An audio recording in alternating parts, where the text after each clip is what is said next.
Hi everyone, this is Cynthia from Cynlop Inc. And today I'm going to do a tutorial on adding a dimensional shadow behind your lettering. And for this tutorial I am using my grids, which you can find in my shop at cynlopinc.com. And I'm also using the loopy brush, which you can get for free on my website. Okay, first things first, you want to make sure you're using a brush with a solid shape.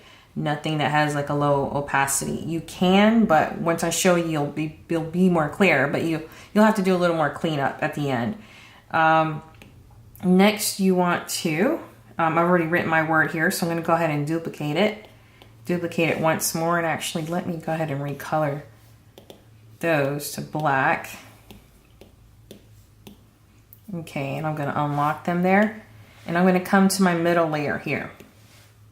Going to go to motion blur, and I'm going to go down just a little bit at an angle, about 20% there. I'm going to shift it down.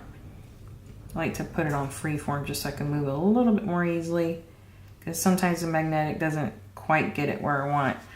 All right, so there we go. We've got that. I'm going to go ahead and now create a new layer.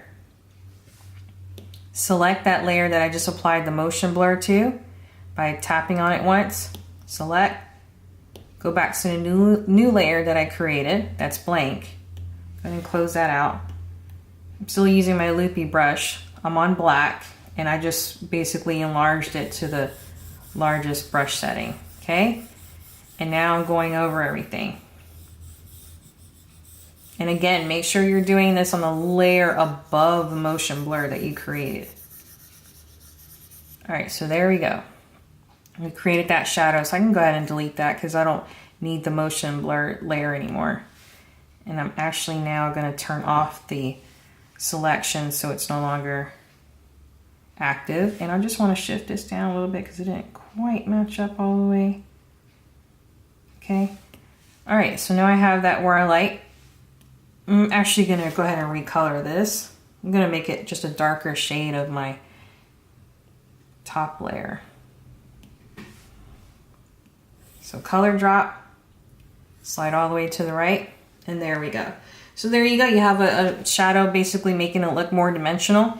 You can also add another blurred out shadow below that if you want to add even more dimension. So this is why I created that third layer here.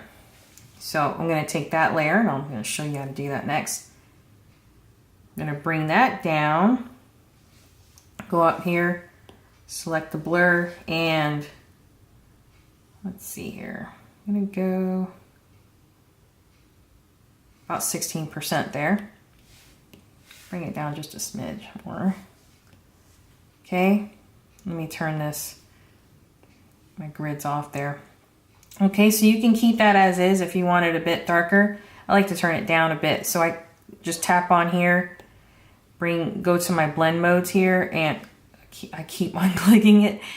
All right, let me try that again. So I clicked on there, my blend mode, and here we have the opacity. So I'm gonna lower it about 50% there. Okay, so there you go. That adds a soft shadow below. You can add a whole lot more to this to make it even pop more. You can with a soft brush, go in and add more shadow detail. Just make sure you're going on the layer, actually where your shadow is, so you have it like behind your top layer. You know, of course, add a quick highlight if you like, just to show you here. And I like to work above my lettering so I can easily make changes. Okay.